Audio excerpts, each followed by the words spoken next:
Assalamualaikum. Alright, hello po, sabi ng pimple ko. Anyways, i-update ko po kayo dun sa naging downtime po ng aking face para po dun sa ating Action 2 na ginawa sa Family Medical Polyclinic last week, no? So, i-share ko sa inyo. Ayun na. Now, we are on our day 1. So, it's painful, but it's not showing. It's not too much red. So, I am advised not to wash my face for 24 hours. So, ayan po, wala tayong hilay-lamos. Pasok na sa work. So, during, even on my first time doing the Action 2, hanggang, I think, second day, masakit siya. But I am extra sensitive last night when we did the treatment. So, sobrang pula niya as you saw in the video. So, I will update you till day 5 again. Now, we're on our day 2. Now, we are on day 3. Day 4. We are on day 5. Ayan. Oy, glass skin na.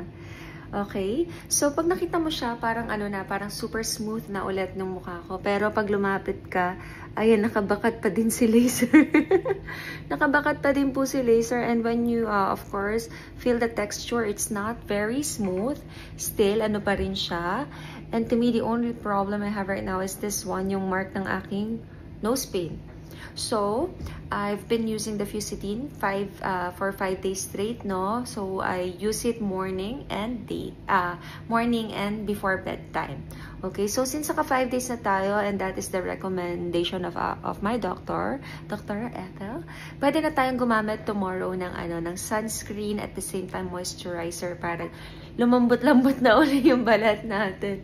So, I bought Cetaphil for the facial wash for oily skin, and then the sunscreen and the moisturizer. So, ito na nga yung result niya. Nakaka-distract lang yung pimple ko talaga eh. Anyways, ayan siya.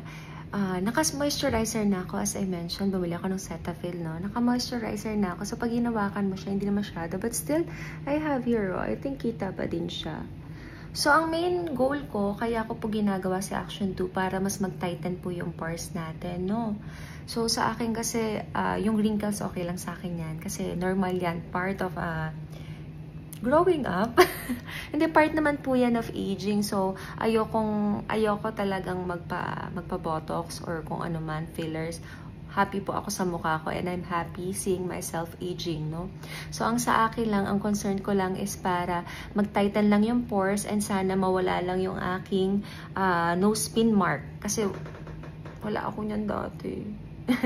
Anyway, so ayun, at least may idea po kayo and you can, of course, inquire with them. Walk-ins are welcome as well. So, just don't forget to follow Family Medical Polyclinic. Nabubulol pa eh. Thank you.